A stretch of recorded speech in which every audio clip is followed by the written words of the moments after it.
오늘 본문의 배경은 이스라엘 백성들이 출애굽 이후 45년의 광야 생활을 마치고 이제 가나안 땅에 들어가게 됩니다.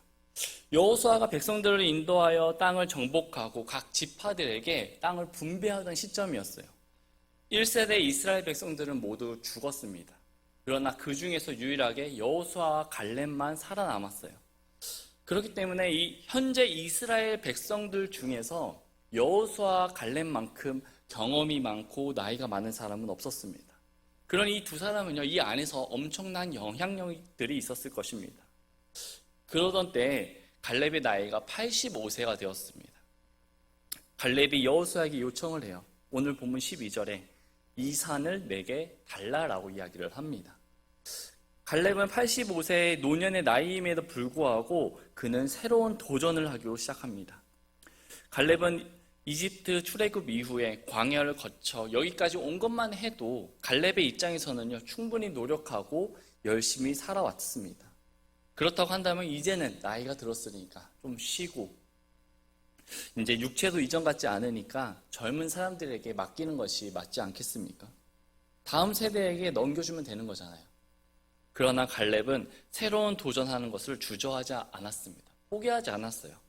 비록 나이가 많이 되었다 할지라도 그는 하나님께서 주신 말씀에 반응하고 그 말씀대로 살아가고자 노력을 했습니다. 저는 오늘 말씀을 통해서 하나님이 주시는 비전을 붙들라라는 제목으로 함께 말씀을 나누기 원합니다. 하나님이 주시는 비전을 붙들라. 첫 번째는 비전은 약속을 붙잡는 것에서부터 시작이 됩니다. 오늘 갈렙은 여호수아에게 이렇게 말씀을 하고 있어요. 6절 말씀에 그때 유다 자손이 길갈에 있는 여호수아에게 오고 그나스 족속 여분네 아들 갈렙이 그에게 이르되 주께서 가데스 바네아에서 나와 당신에 관하여 하나님의 사람 모세에게 말씀하신 일을 당신이 아시나이다. 갈렙은 여호수아에게 하나님께서 모세에게 하신 약속들을 여호수아는 이미 알고 있다라고 이야기를 해요.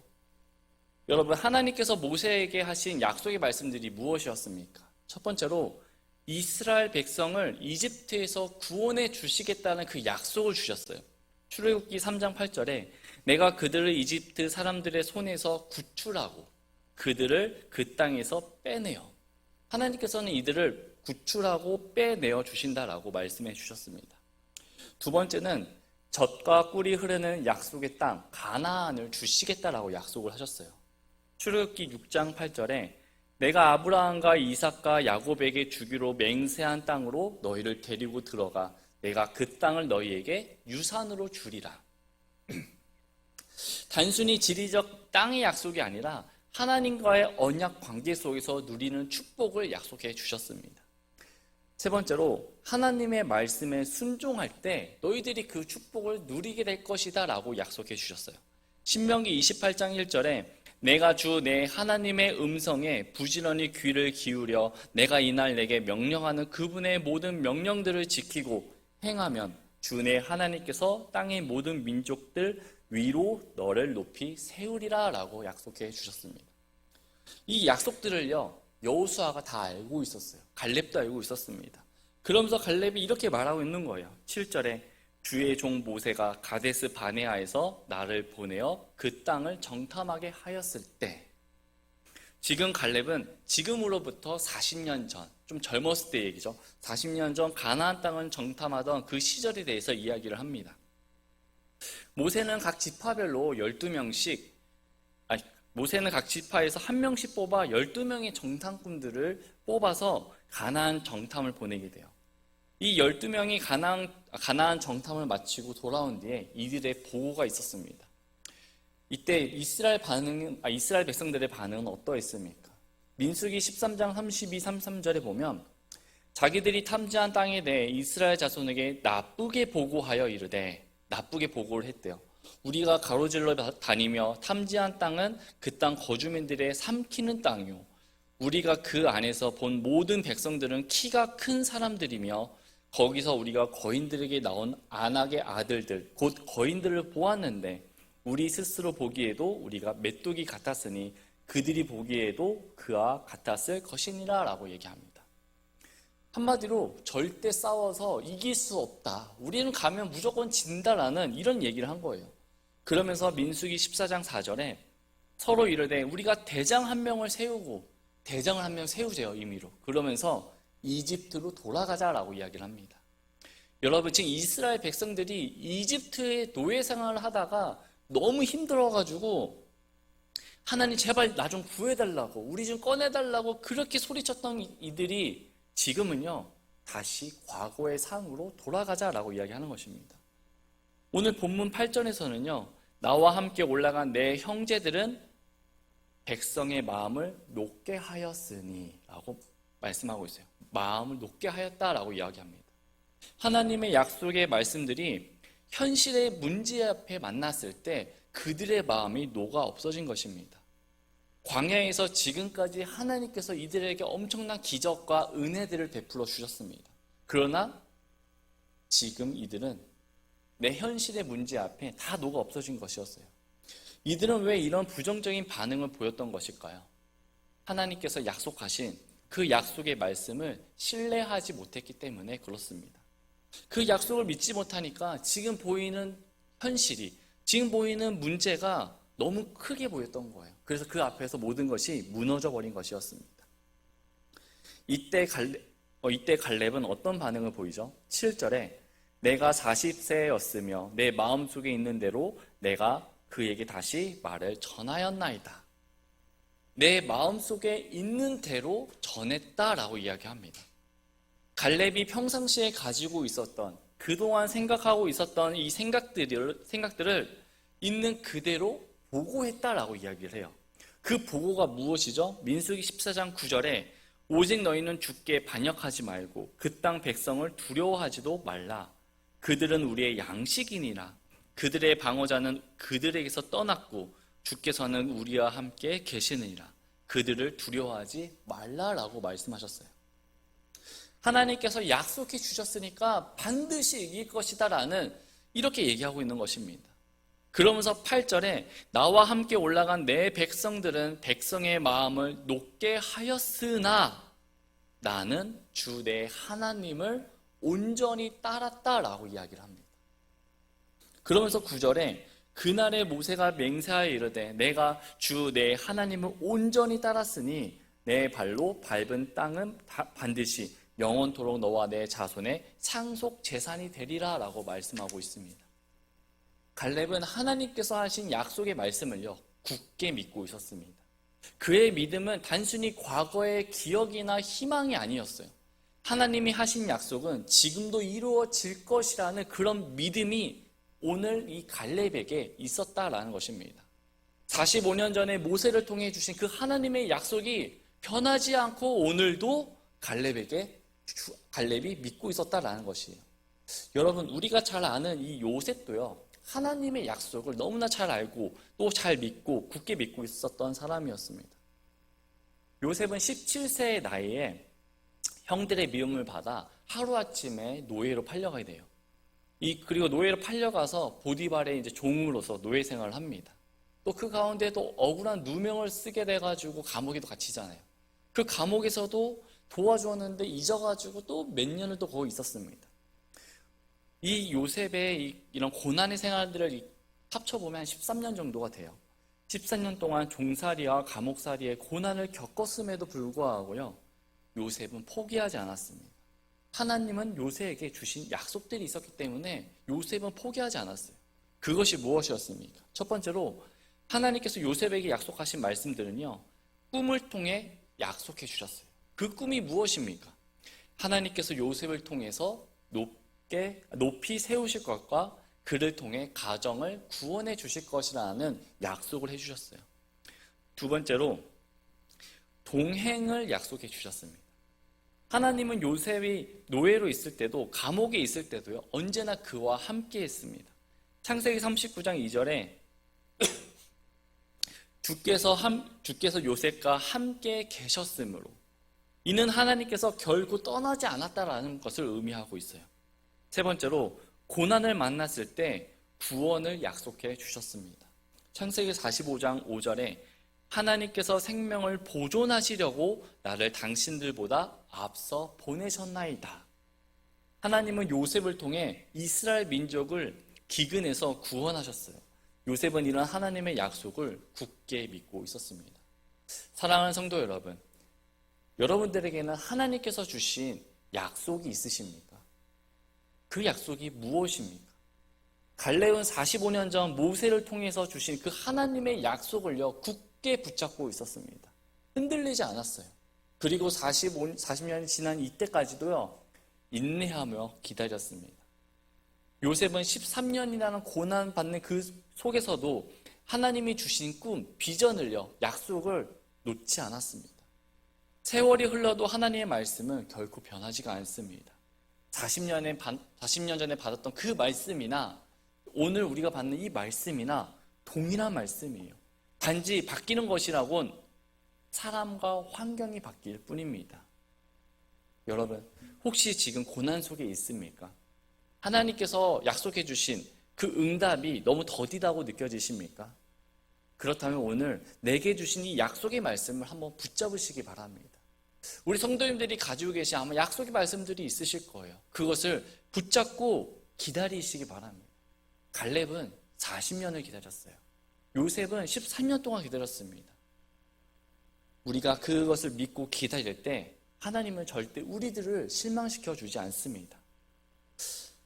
두 번째로, 비전은요, 내 입술로 고백할 때 시작이 되는 거예요. 갈렙은 85세의 나이임에도 불구하고 이렇게 말을 합니다. 10절에 이제 보소서 주께서 이 말씀을 모세에게 하신 때부터 이스라엘 자손이 광야에서 방황한 이 45년 동안 주께서 친히 말씀하신 대로 나를 살아남게 하셨나이다. 이제 보소서 이날 내가 85세이지만 하나님께서 광야에서 이제 방황하는 이스라엘 백성들을 45년 동안 살아남게 해주셨다라고 갈렙은 직접 자기 입을 통해서 고백하고 있습니다. 여러분, 이 갈렙이라는 사람은 도대체 어떤 사람일까요? 도대체 어떤 삶을 살았길래 40년 전이나 45년이 지난 85세 때에도 하나님이 나를 살려주셨습니다 라는 이런 고백을 할 수 있게 되었던 것일까요? 첫 번째로, 이 갈렙은요, 순수 히브리 혈통 출신이 아니었어요. 이 갈렙의 이름은요, 칼레브라는 말에서 유래가 되었습니다. 이 말의 뜻은요, 개, 매춘부, 노예라는 뜻을 가지고 있어요. 고대 사회에서 이 개라는 표현은요, 우리가 성경을 읽다 보면 이 개라는 표현이 많이 나오잖아요. 이 표현이요, 좋은 표현입니까? 이 표현을 보면요, 경멸하고 비천함을 나타내는 표현으로 자주 사용이 되었습니다. 이런 뜻을 가진 게 갈렙이라는 거예요. 당시 유대 사회에서는 이름을 굉장히 중요하게 여겼습니다. 만약에 갈렙이 히브리 혈통의 출신이었다면 결코 이렇게 이름을 정하지 않았을 거예요. 그렇다고 한다면 이 모습을 통해서 우리가 알 수 있는 것은 무엇이냐면 갈렙은 순수 히브리 혈통 출신이 아니었다라는 것이에요. 두 번째로, 갈렙은요, 그나스 족속 여분네의 아들이었습니다. 이 그나스 족속이 누구인가 한번 찾아보았는데요, 이 팔레스타인에 거주하는 에돔 족속이라고 얘기를 해요. 갈렙은 에돔 족속 출신이었습니다. 그럼 어떻게 이 갈렙이 지금 이스라엘의 유다 지파 지도자로 지금 있잖아요, 상황이. 어떻게 지도자가 될 수 있었을까요? 이것을 이해하기 위해서는 야곱과 에서의 시대 때부터 우리가 생각을 해봐야 합니다. 이 야곱과 에서는 같은 형제였어요. 그러다 세월이 흐르면서 이스라엘은 야곱의 후손들이 되었습니다. 그리고 에돔 족속은 에서의 후손들이 되었던 거예요. 그렇다고 한다면 에돔과 이스라엘 역시도 형제 민족이라고 할 수 있습니다. 이런 가운데 요셉이 이집트의 총리가 되었을 때 가나안에 이제 기근이 발생하게 돼요. 아버지 야곱과 그의 형제들이 이집트로 가서 이집트 고센 땅에 정착하게 되지 않습니까? 이스라엘 자손들이 기근을 피해서 이집트 땅으로 들어올 때 많은 족속들이 함께 왔어요. 그 중에 하나가 어느 족속이었냐면 에돔 족속의 그나스 족속이라는 것입니다. 그리고 한 지역에서 같이 있다 보니까 서로 교제를 하게 되었을 것이고 함께 서로 나누었을 것입니다. 성경에서는 갈렙이 정확히 어떻게 유다 지파가 되었다라고 이야기하고 있지는 않아요. 그러나 그곳에 같이 있었다고 하니까 우리가 생각하기에 아마 교제하면서 또 그 안에서 결혼하고 가정을 꾸리다 보니까 유다 지파에 속하게 되지 않았나 하는 학자들의 견해가 있었습니다. 갈렙은 이런 출신임에도 불구하고요, 결국 유다 지파의 지도자가 됩니다. 유다 지파에 속하는 것까지는 아마도 어떻게든 되었을 거예요. 그러나 유다 지파의 리더, 지도자가 된다는 것은 다른 이야기입니다. 현실적으로 이방인이 리더가 된다는 것이 가능한 이야기입니까? 특별히 유대인이 이방인과 사마리아인들을 대하는 모습들을 보세요. 얼마나 그들을 개취급하고 같은 사람으로 취급하지도 않았습니다. 갈렙이 리더가 되고자 했을 때 아마도 엄청난 히브리 사람들로부터 반대가 있었을 거예요. 아무리 능력이 있다 할지라도 그의 출신, 그의 자격으로 인해서 반대가 심했을 것입니다. 그럼에도 불구하고 갈렙이 유다 지파의 리더가 될 수 있었던 이유는 그의 믿음 때문이었습니다. 가나안 정탐을 하고 나서 12명의 정탐꾼들이 가서 그것을 보았지만 유일하게 두 사람, 여호수아와 갈렙만이 믿음으로 고백한 모습을 보지 않았습니까? 그 모습을 통해서 유다 지파 사람들도 인정을 했을 거예요. 그리고 더 나아가서는 하나님 또한 인정을 하셨기 때문에 그가 유다 지파의 리더가 될 수 있었던 것이었습니다. 이런 믿음을 소유했던 갈렙이 광야에서 45년을 방황을 했어요. 근데 여기서 우리가 생각해 볼 것은, 여러분, 우리가 이 갈렙에 대해서 너무 잘 알고 있지만 갈렙이 잘못한 것이 있었습니까? 가나안 정탐을 믿음으로 바라보고 믿음으로 보고를 했어요. 여러분이 갈렙의 입장이라면 이 상황에서 어떤 반응이 있어야 되겠습니까? 오히려 칭찬을 받고 상을 받는 것이 마땅하지 않겠습니까? 그런데 말도 안 되는 소리를 한다며 백성들은 갈렙을 죽이려고 했어요. 그리고 이스라엘의 불순종과 불평으로 인해서 금방 들어가는 그 가나안 땅을 뱅뱅뱅 방황하게 되었습니다. 갈렙의 입장에서 본다면 굉장히 억울하지 않겠습니까? 그리고 더 나아가서는요, 여호수아는요, 이스라엘의 모세 다음으로 지도자가 되었어요. 근데 갈렙은 아무것도 없었습니다. 우리가 갈렙의 입장이었다면 억울하지 않았을까 한번 생각을 해보게 됩니다. 그런데 여기서 갈렙의 위대한 모습들이 나와요. 그것이 무엇이냐면, 첫 번째로 갈렙은 불평, 부정적인 말들을 전혀 사용하지 않았습니다. 갈렙은 이 모든 일들이 하나님의 뜻이 있다고 생각하고 믿고 기다리며 순종했어요. 그렇게 기다리고 기다린 시간이 무려 45년이었습니다. 이 기간 동안 갈렙이 단 한 번이라도 하나님 앞에 왜 그렇습니까? 왜 나는 안 됩니까? 라고 말한 적이 없어요. 그저 기다렸습니다. 여러분이라면 45년 동안 이렇게 불평하지 않고 가만히 하나님께 기다릴 수 있겠습니까? 우리는 이런 갈렙의 이런 모습을 우리가 본받기를 원합니다. 45년을 기다려도, 비록 내가 앞에 나서는 모습이 없다 할지라도, 비춰지는 모습이 없다 할지라도요, 우리 하나님께서는 다 알고 계세요. 다 알고 계시기 때문에 오늘 갈렙을 하나님께서 사용하시는 것입니다. 우리는 하나님께서 나를 살려주셨다는 이런 고백만 매 순간 나오기를 바랍니다. 두 번째로 갈렙은 하나님의 일에 적극적으로 참여를 했습니다. 그러면서 갈렙이 말하기 11절에 모세가 나를 보낸 날과 마찬가지로 이날 내가 여전히 강건하니 그때의 내 힘과 지금의 내 힘이 참으로 동일하여 내가 전쟁하기 위해 나가고 들어올 수 있나이다.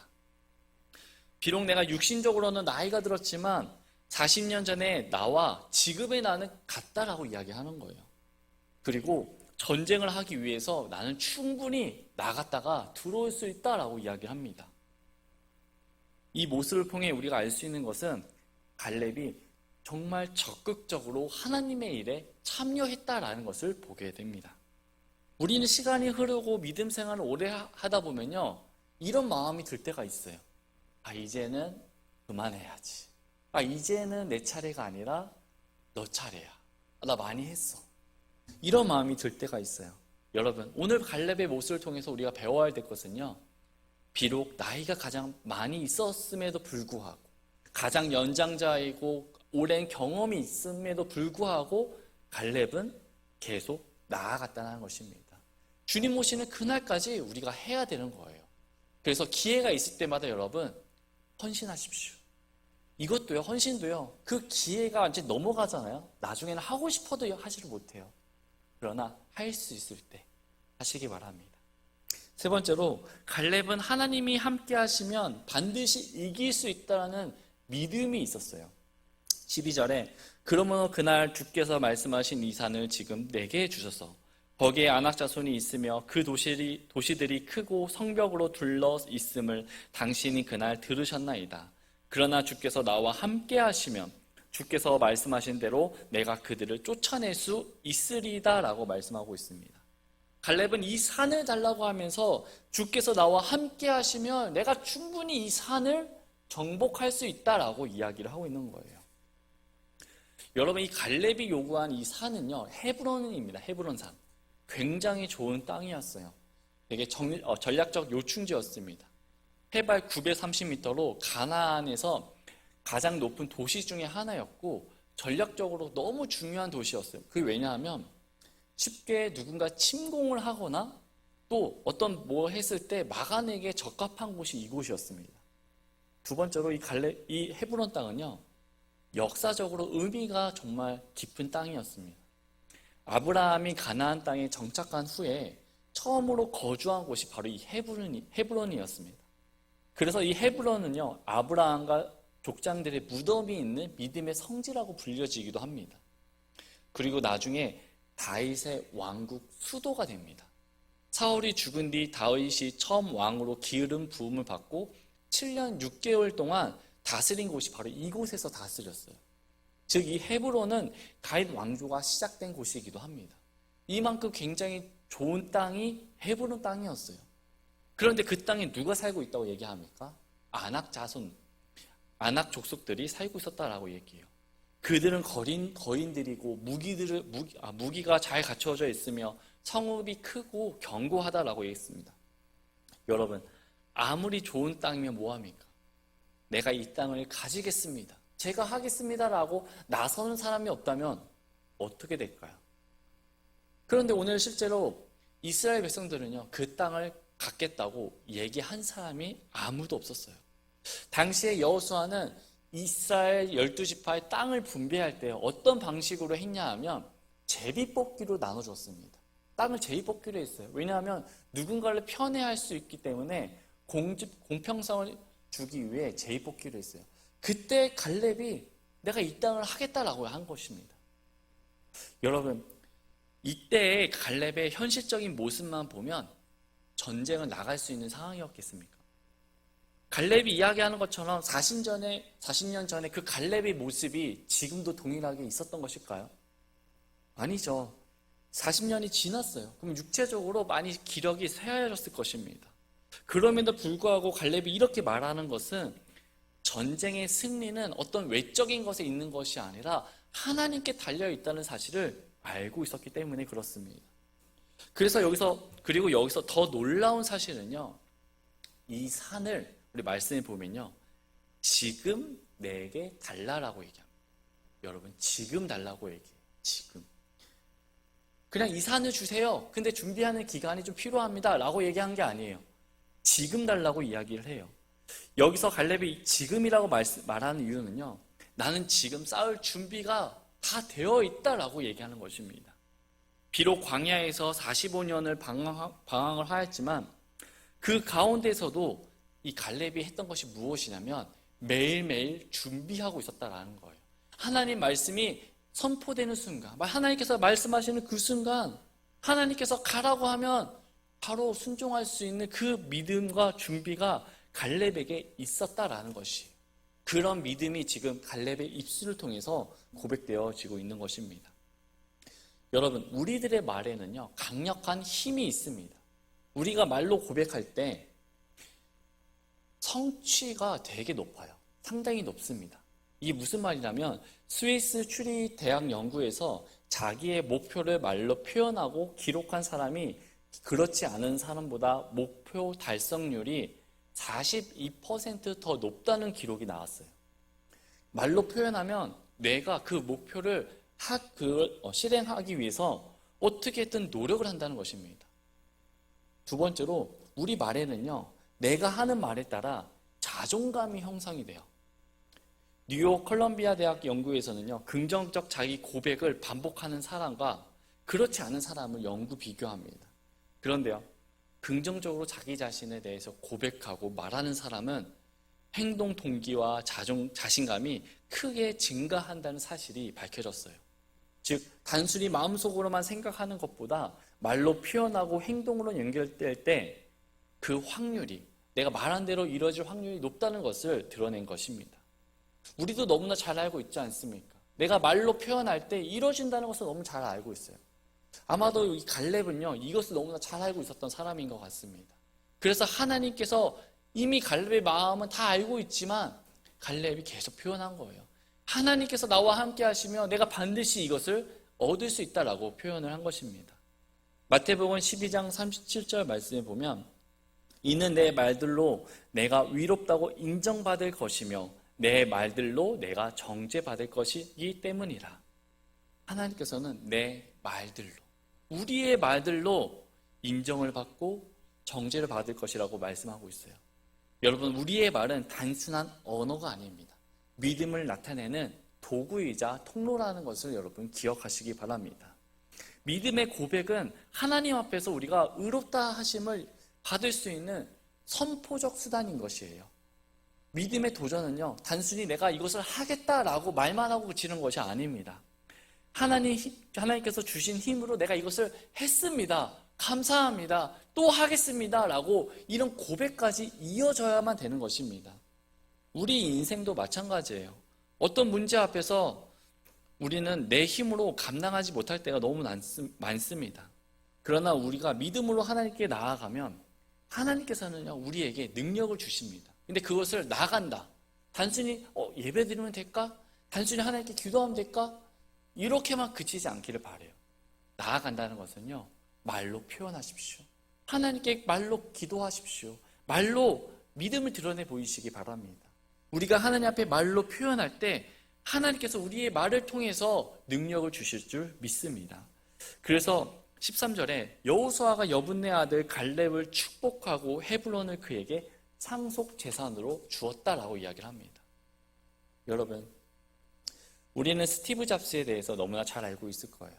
이 스티브 잡스는 1970년대 후반 컴퓨터가 단순한 계산 도구가 아니라 누구나 사용할 수 있는 개인용 혁신 기기가 될 것이라는 비전을 품었습니다. 근데 이 당시에는요, 기술적인 문제로 인해서 그 누구도 이룰 수 없다라고 생각을 했어요. 많은 사람들이 불가능해 보였습니다. 하지만 잡스는요, 현실적인 한계보다 미래를 바라보았어요. 어떻게든 될 것이다. 나는 할 것이다. 만들 것이다. 라는 그런 믿음이 있었어요. 초기 애플 창업 시 지금 작은 부족과 기술적 한계에 부딪힙니다. 개발 과정에서 수많은 실패를 경험하게 돼요. 심지어 1985년에는 잡스가 자신의 회사에서 해고를 당하는 일까지 벌어지게 돼요. 그럼에도 그는 불구하고 포기하지 않았습니다. 그는 회사를 나와 넥스트와 픽사 회사를 설립하고 그 안에서도 끊임없이 도전하고 목표를 세우고 비전을 세웠습니다. 그 결과 1997년 잡스는요, 아이맥, 아이폰, 아이패드 등 혁신적인 제품을 출시하며 세계 시장을 선도하게 됩니다. 그의 비전은요, 단순한 꿈이 아니라 현실로 이루어진 것을 우리가 볼 수 있습니다. 처음에 이 스티브 잡스의 목표를 보고요, 많은 사람들이 불가능하다라고 이야기했습니다. 실제로 많은 실패를 했어요. 그럼에도 불구하고 잡스는 포기하지 않았다라는 것입니다. 사랑하는 성도 여러분, 우리에게도 하나님께서 주신 각자의 비전과 약속이 있습니다. 하지만 살아가는 동안 때로는 두려움과 불안, 좌절이 우리를 흔들고 세상의 목소리가 우리의 마음을 흔들 때가 있습니다. 그런 가운데 내가 가지고 있는 비전이 흔들리고 있지는 않습니까? 혹시 내가 가지고 있는 비전을 마음속 깊이 숨겨두고 있지는 않으신가요? 오늘 이 시간 하나님 앞에서 다시 한번 하나님께서 나에게 주신 그 비전을 붙잡으시기 바랍니다. 하나님께서 여러분들에게 주신 비전이 무엇입니까? 비전은 단순히 내가 갖고만 있는 것이 아니에요. 그 비전을 가지고 하나님의 말씀대로 내 삶을 통해 드러날 수 있도록 우리가 노력해야 되는 것입니다. 그러나 그것이 언제 이루어질지는 몰라요. 그러나 그 때가 되기까지 우리가 해야 되는 일이 있다면 그것이 무엇이냐면 포기하지 않는 것입니다. 끝까지 비전을 바라보며 나아가는 것이에요. 여러분, 세상이 아무리 힘들고 세상이 아무리 여러분들에게 고난을 준다 할지라도요, 믿음으로 하나님께 나아가는 우리가 되기를 바랍니다. 여러분의 삶을 통해서 하나님께서 놀라운 역사와 축복을 주실 줄 믿습니다.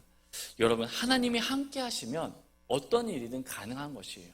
여러분, 우리 마음속에 그것을 품고 그것을 붙잡고 하나님 앞에 담대히 나아가시기 바랍니다. 오늘 이 결단이 여러분들의 삶을 바꾸고 오늘 이 시간이 여러분들의 출발점이 되기를 원합니다. 기도하겠습니다.